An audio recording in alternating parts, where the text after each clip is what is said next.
Kuchondoza nukweyongera kwereka ngu nobu Uganda eri kwebembera amahanga ga Africa mu kuhereza obuhereza bwa palliative care abantu obucweke 11 aburi 10 nibo bari kubutunga waza kugerageranisa n'abari kuba nababwenda ariko gambira mukoro go kuza emyaka 5 ekitongore ekiri kuhereza obuhwezi abarwire abarikuba bari kubi munonga ekyakabare Christian Care McDonald Mwesige ori kwebembera Palliative Care Association of Uganda rukirengu hariho ekyetengo kihango kya government kwongera kwatanisa n'abantu abari ombuhereza nkobu kubasa ihanga kuhwera abarwire bingi. In Uganda, the public health system amarwaro ga government ninga kutweta ga public tigakashira ha level yo kuzaheru kureba abarwire munonga. There are some general referral hospitals and some national referral hospitals where you find that they have integrated community outreach for care for patients into their public health approaches. Kuba kubana baza kukora immunization baba baza kugamba naheru batekamu care. Aha mukoro gukorerwa mbuga nkoro z'ekitongore eki ekyarugarama road omururembo rwa Kabare abatandikira ekitongore eki Liliana na Peter Namanya borekere ngu bakarebe ekyetengo kihango cyo kwera abantu ababeire bine oburwire n'endwara ezigumereye. If you want to go far, go, do we know it? Go together. So we need to go far. The need for palliative care continues to grow every year. People are living longer, chronic illnesses are increasing, more families need compassionate care. A place of dignity, a place of peace and love.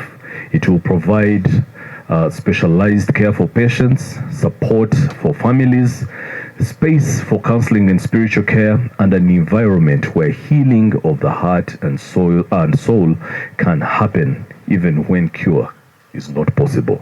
Juliana bitora byamu muhumuriza w'abantu ha kitongore eki nagira ngo ebyanga byingi muri kigezi birimo amakamengi agatari kubasa kwereberera abarwire b'endwara ezigumire munonga. Abarwira binja abo turi kushanga bineze indwara zitari kukiranka kansa nibanu betenge sente zo kuza kufuna obujanjabi nkamurago ningambarara abinji nibetenga transport abandi nibetenge sente zo gukora tests zimwe zitari zimwe na zimwe nko kuceberesha gama bamwe ahabahwerireho nibagira ngo embera zikaba zigumire batakabwine buhwezo ubu kandi shasha cha stama umutima guterera kimwe wajya muri pressure neja kanye no busasi bwo mu okuguru konyine kubi mbona bumbuka katusa ye niho nyine arusazi na pressure ibyo bintu bibiri bijaga bimburiza ubusinzi. Kijanu ya ndikushasha munonga.